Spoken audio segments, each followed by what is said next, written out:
दुनिया भर में इस वक्त कई देश आपसी विवादों के चलते संघर्ष के दौर से गुजर रहे हैं। पहले रूस यूक्रेन, इजराइल हमास और अब थाईलैंड और कंबोडिया के बीच सैन्य संघर्ष शुरू हो गया है। नमस्कार, आप देख रहे हैं न्यूज़ 18 का डिजिटल प्लेटफॉर्म और मैं हूं आपके साथ जागृति खंतवाल। थाईलैंड और कंबोडिया के बीच आज सुबह सीमा पर गोलीबारी हुई है। कंबोडियाई सैनिकों की गोलीबारी में 12 थाई नागरिकों की मौत हो गई जबकि 14 घायल हैं, जिसके बाद थाईलैंड ने भी जवाब में कंबोडिया के सैन्य ठिकानों पर हवाई हमले शुरू कर दिए। दोनों ही देशों ने एक दूसरे पर पहले हमला करने का आरोप लगाया है। कंबोडिया के विदेश मंत्रालय ने आरोप लगाया कि थाई सैनिकों ने सुबह गोलीबारी की, जबकि थाई सेना ने कहा कि कंबोडिया ने पहले ड्रोन से हमला किया और फिर तोप और लंबी दूरी की BM-21 रॉकेट से हमला किया, जिसे देखते हुए थाईलैंड ने बॉर्डर पर F-16 लड़ाकू विमान भी तैनात कर दिए हैं। दरअसल इस साल 28 मई को बॉर्डर पर दोनों देशों की सेनाओं के बीच भिड़ंत हुई थी, जिसमें एक कंबोडियाई सैनिक की मौत हो गई थी। इसके बाद से ही दोनों देशों के बीच विवाद जारी है।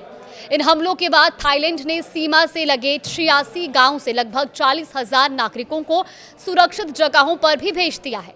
तो वहीं कंबोडिया में रहने वाले थाई लोगों से भी अपने देश लौटने की अपील की गई है। थाईलैंड और कंबोडिया के बीच सीमा विवाद का ये कोई नया मामला नहीं है। इसका इतिहास 118 साल पुराना है, जो कि एक मंदिर और आसपास के क्षेत्रों को लेकर है। दरअसल जब कंबोडिया फ्रांस के अधीन था, तभी 1907 में दोनों देशों के बीच 817 किलोमीटर की लंबी सीमा खींची गई थी। थाईलैंड ने हमेशा इसका विरोध किया, क्योंकि नक्शे में प्रीवियर नाम का एक ऐतिहासिक मंदिर कंबोडिया के हिस्से में दिखाया गया था। इस पर दोनों देशों में विवाद चलता रहा और 1959 में कंबोडिया ये मामला अंतर्राष्ट्रीय न्यायालय में ले गया और 1962 में अदालत ने फैसला दिया कि मंदिर कंबोडिया का है। तब थाईलैंड ने इसे स्वीकार किया, लेकिन आसपास की जमीन को लेकर विवाद तब भी जारी रहा।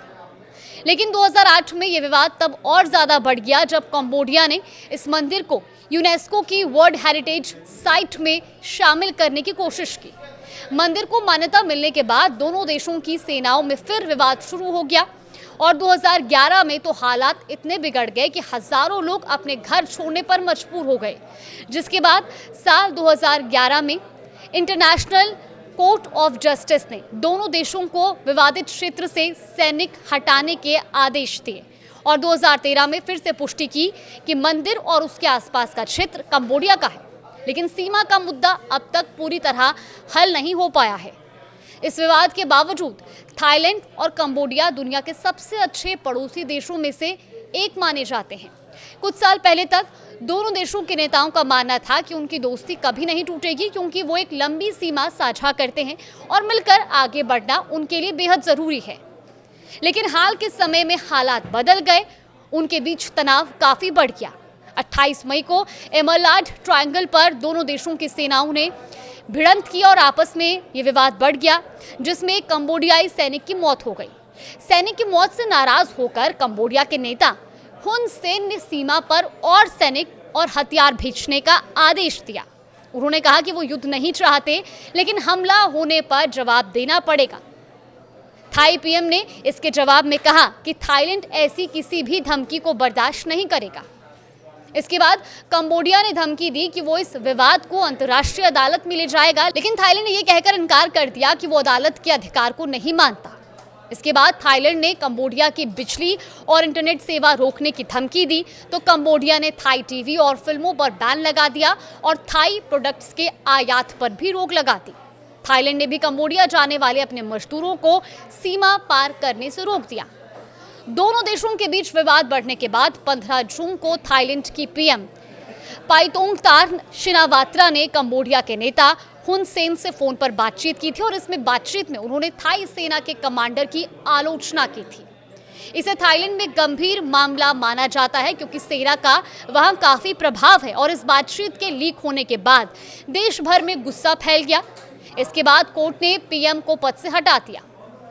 हालांकि पाइतोंगतार्न ने माफी मांगते हुए कहा था कि उनकी टिप्पणी सिर्फ विवाद सुलझाने के लिए थी, लेकिन इसका कोई फायदा नहीं हुआ। अब दोनों देशों के बीच विवाद खूनी संघर्ष में बदल गया है, जिसमें अब तक 12 थाई नागरिकों की मौत हो गई है और कई घायल हैं। देश और दुनिया की तमाम बड़ी खबरों के लिए देखते रहिए न्यूज़ 18।